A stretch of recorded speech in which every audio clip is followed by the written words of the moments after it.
Olá, você confere agora as principais notícias do Brasil e do mundo desta terça-feira. E uma operação da Polícia Federal investiga fraudes em registros sindicais do antigo Ministério do Trabalho. Há indícios de desvio de mais de 2,5 milhões de reais. Agentes da Polícia Federal cumprem 4 mandados de busca e apreensão em mais uma fase da Operação Registro Espúrio. A ação investiga um suposto esquema de ocultação de bens obtidos por meio de fraudes em registros sindicais no antigo Ministério do Trabalho. A primeira fase da operação foi deflagrada em maio de 2018 com o objetivo de investigar uma suposta organização criminosa integrada por políticos e servidores e que teria cometido fraudes na concessão de registros de sindicatos pelo Ministério. A apuração identificou o desvio de mais de 2,5 milhões de reais do Ministério do Trabalho por um único representante sindical. A Polícia Federal ainda suspeita que ele teria utilizado a companheira para ocultar bens e valores. Os envolvidos podem responder pelo crime de lavagem de dinheiro e a pena pode chegar a 10 anos de prisão. O projeto de privatização da Eletrobras foi aprovado pela Câmara dos Deputados. Agora só falta a sanção presidencial.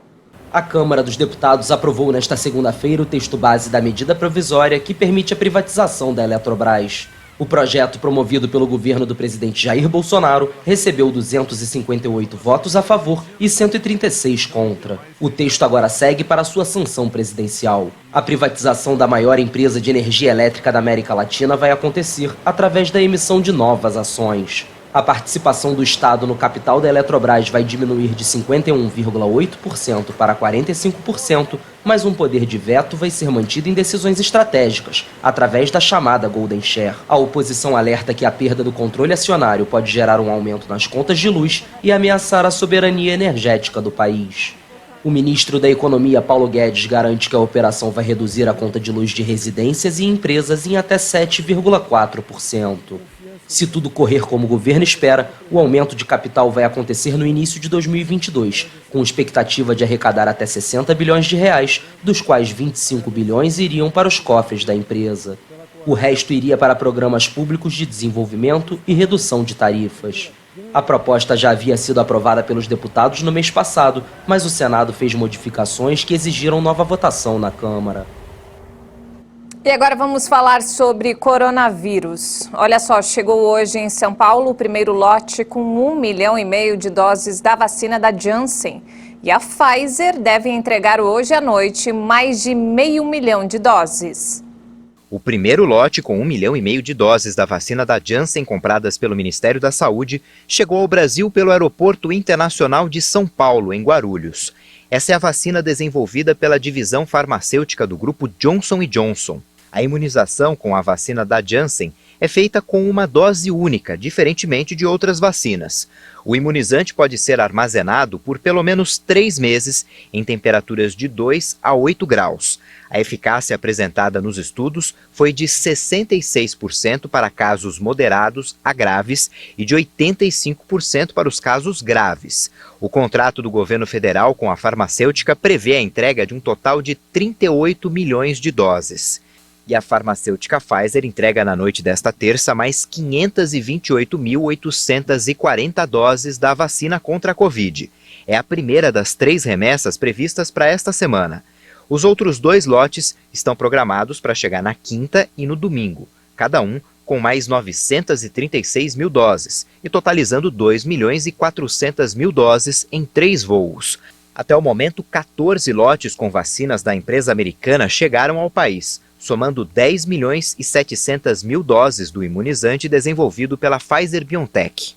Nós já conseguimos antecipar mais de 16 milhões de doses de vacinas, para mostrar o nosso compromisso em trazer vacinas de uma maneira mais rápida, para assim acelerar a campanha de imunização contra a Covid-19 no Brasil.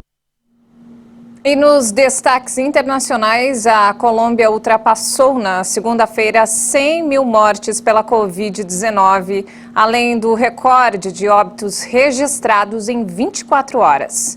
Em meio à crise sanitária, o país é palco de protestos contra o governo. O país sul-americano ultrapassou a barreira na segunda-feira com o recorde de 648 mortes registradas em 24 horas. A Colômbia foi duramente atingida por uma terceira onda da pandemia. Em abril, as infecções começaram a aumentar e, após quase 60 dias de protestos contra o governo do presidente Iván Duque, o pico se transformou em um platô que não dá sinais de diminuir. Pero nuestro reto es prevenir. Nosso desafio é evitar que essa tragédia seja vivida por mais famílias. E só conseguiremos se agirmos com a responsabilidade que o momento exige. As esperanças estão concentradas na lenta campanha de vacinação. Quase 15 milhões de colombianos receberam a primeira dose da vacina e 4 milhões e 800 mil já tomaram a segunda. No momento, as autoridades imunizam os maiores de 45 anos e esperam vacinar 35 dos 50 milhões de moradores até o final do ano.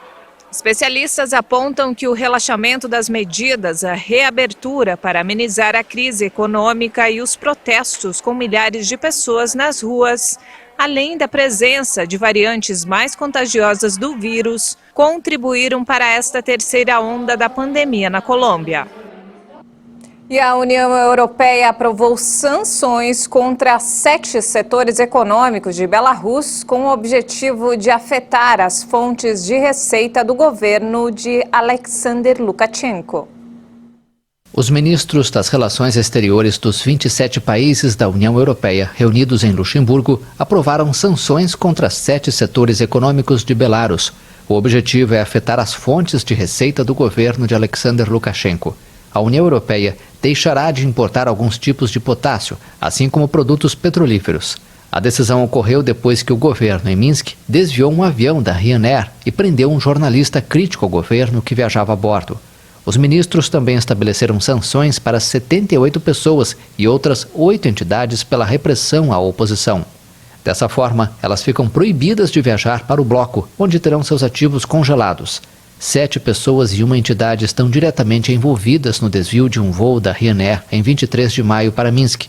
Além do jornalista bielorrusso Roman Protasevich, também foi detida sua namorada russa.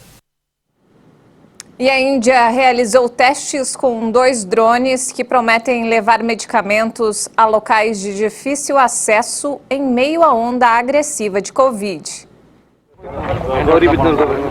A Índia começou a testar entregas de pacotes por drones a dezenas de quilômetros de distância. O experimento abre caminho para o envio de remédios e vacinas anti-Covid-19 para áreas remotas do país. Estamos testando 2 drones diferentes neste momento, o Medcopter X4 e o Medcopter X8. O X4 suporta uma carga útil máxima de 1 kg e viaja por 20 km continuamente e tem um alcance de 20 km, além de uma vida útil de 55 minutos. E temos outro drone chamado Medcopter X8, que pode carregar uma carga útil máxima de 20 kg de peso. Pode viajar por 15 quilômetros e tem uma vida útil de 35 a 40 minutos. Os drones realizam o trajeto determinado pelos controladores, entregam produtos médicos e retornam ao ponto de partida. Desde maio, 20 empresas e organizações estão autorizadas a dirigir voos experimentais, além do limite de 450 metros estabelecido pelo governo indiano. O governo também iniciou uma licitação pública para empresas de drones que também vão reforçar a campanha de vacinação contra o novo coronavírus, principalmente em áreas de difícil acesso. Com 1 bilhão e 300 milhões de habitantes em um território de pouco mais de 3 milhões de quilômetros quadrados, a Índia enfrenta uma onda agressiva de Covid e acumula mais de 388 mil mortes desde o início da pandemia.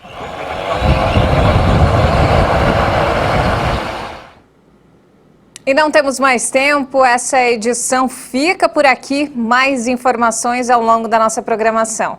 Obrigada pela companhia.